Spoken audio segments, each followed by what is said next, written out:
Fernando Henrique Cardoso foi sociólogo e cientista político brasileiro que foi professor de sociologia na Universidade de São Paulo, a USP, e também foi o 34º presidente da República Brasileira. As teorias sociológicas de Fernando Henrique Cardoso falavam sobre a tardia industrialização de países como o Brasil e países da América Latina, e com o sociólogo chileno Enzo Faleto, ele desenvolveu a sua teoria da dependência, que era diferente da teoria da dependência que foi feita por sociólogos socialistas. Ele nasceu em 18 de junho de 1931, na cidade do Rio de Janeiro, só que rapidamente ele se mudou para São Paulo e foi onde ele estudou na Universidade de São Paulo sociologia, e foi lá também onde ele se casou com a socióloga e antropóloga Ruth Vilaça Leite Cardoso, que na época estudava também na Universidade de São Paulo e futuramente se tornou professora também da Universidade de São Paulo, e foi com quem ele teve 3 filhos. Após o ingresso como professor de sociologia à USP, FHC presenciou o golpe militar de 1964 e foi perseguido pelos militares que tomaram o seu poder. A partir do ano de 1964, FHC exilou-se primeiro no Chile, onde conheceu também o sociólogo Enzo Faleto, com o que viria os desenvolver importantes trabalhos sobre o desenvolvimento da América Latina, seguindo da França depois do seu exílio.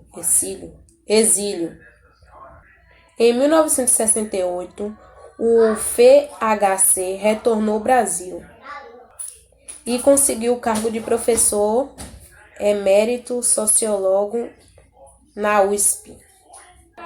No mesmo ano, o futuro presidente foi aposentado compulsoriamente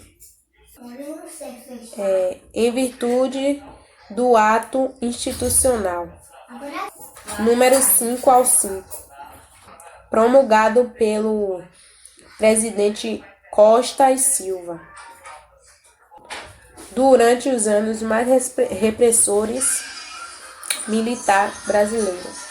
Com a abertura política em 1988, FHC Fernando Cardoso foi um dos colaboradores para a fundação do Partido Social da Democracia Brasileira, pelo qual foi tombado pelos dissidentes do MDB, que estavam insatisfeitos com a política partidária.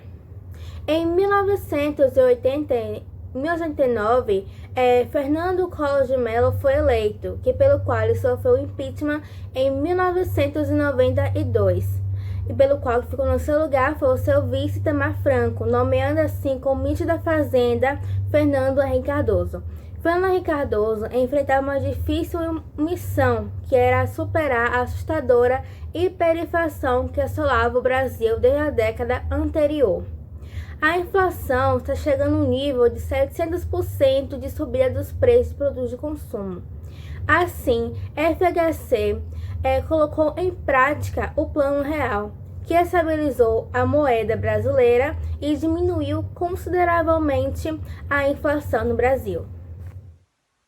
A política da estabilidade e da continuidade de reformas para uma suposta finalização do Plano Real foi o principal apelo da campanha eleitoral tucana, que baseou-se no governo fundamental, estabeleceu algumas áreas, como da saúde, educação, empregos, agricultura e segurança. Sua candidatura foi apoiada por alguns partidos do centro-direita, como PFL, PPB e PTB, com a maior parte dos membros do Partido do Movimento Democrático Brasileiro, PMDB. Seus principais oponentes foram Luiz Inácio Lula da Silva, PT, e Ciro Gomes, PPS. Bom dia, hoje iremos falar sobre o primeiro governo de Fernando Henrique Cardoso.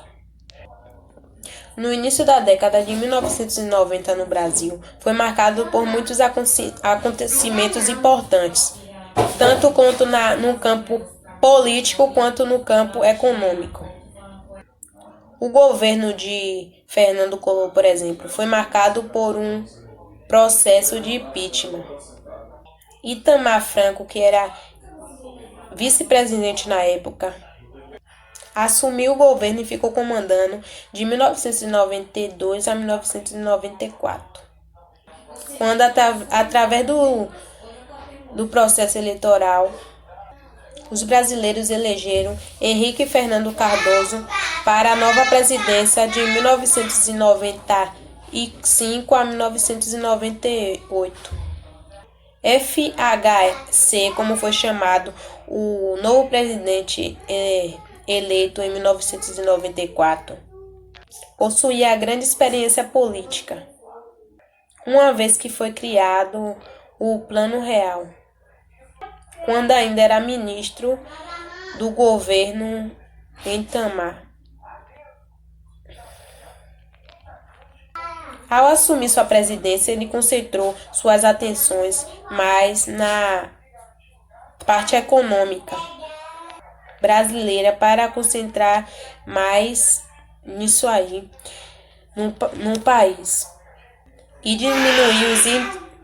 diminuir os índices de desemprego no governo anterior.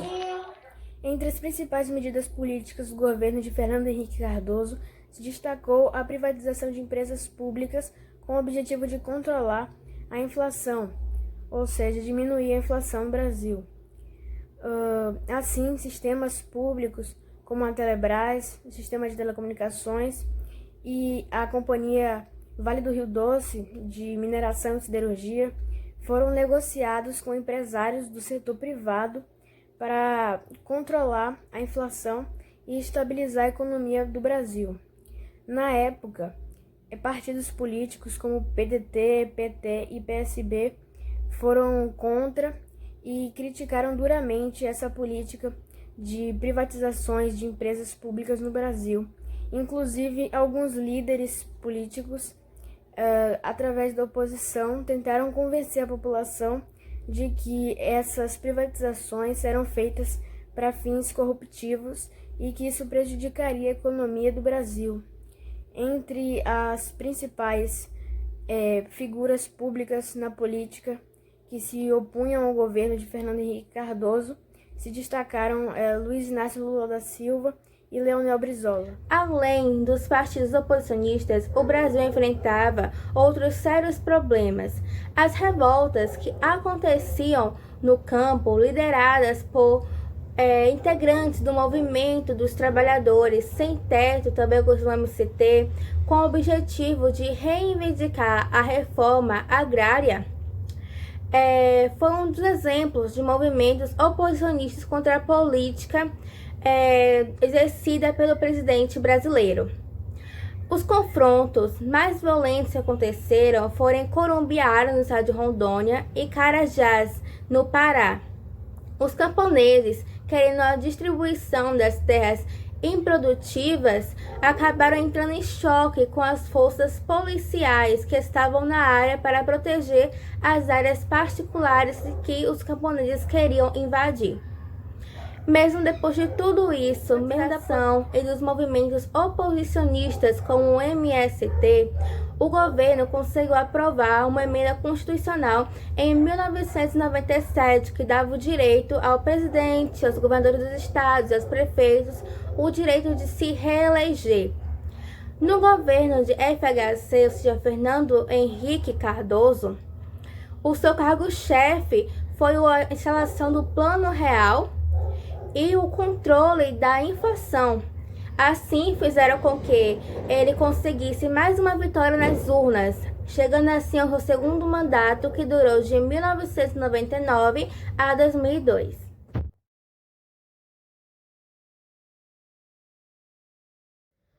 O mandato presidencial vigente quando Fernando Henrique assumiu o cargo, ela foi estabelecida pela Assembleia Nacional Constituinte em 4 anos, sem direito à reeleição. O governo federal começou a planejar uma emenda constitucional que permitia a reeleição em 1994, sendo apresentada em 1997. O Congresso Nacional aprovou a emenda constitucional em 4 de junho daquele ano, e ela permitiu a reeleição consecutiva e ela aprovava também todos os executivos de todos os níveis. Meses após a ratificação, parlamentares governistas admitiram ter vendido seus votos e renunciaram a seus cargos. As investigações sobre o caso nunca foram avançadas. Posteriormente, Cardoso admitiu a possibilidade de ter ocorrido uma compra de votos. As eleições gerais de 1998 ocorreram durante uma crise econômica do governo, após a declaração monetária da Rússia, em agosto daquele ano. O real sofreu intensa desvalorização e especulação, tornando-se incontrolável, o que colocava em risco a principal conquista governista. No segundo mandato de Fernando Henrique, que teve sua popularidade desequilibrada, principalmente pela ampliação de desemprego, os movimentos sociais manifestavam-se contra a política neoliberal do governo Fernando Henrique. Sujeitava-se o trabalhador à falta de emprego e a baixo salário. Outro motivo que ocasionou a diminuição da popularidade de Fernando Henrique foi o apagão, seca nas usinas hidrelétricas, deixando várias regiões do país sem energia. O governo de Fernando Henrique foi acusado de não ter investido e planejado no setor de energia.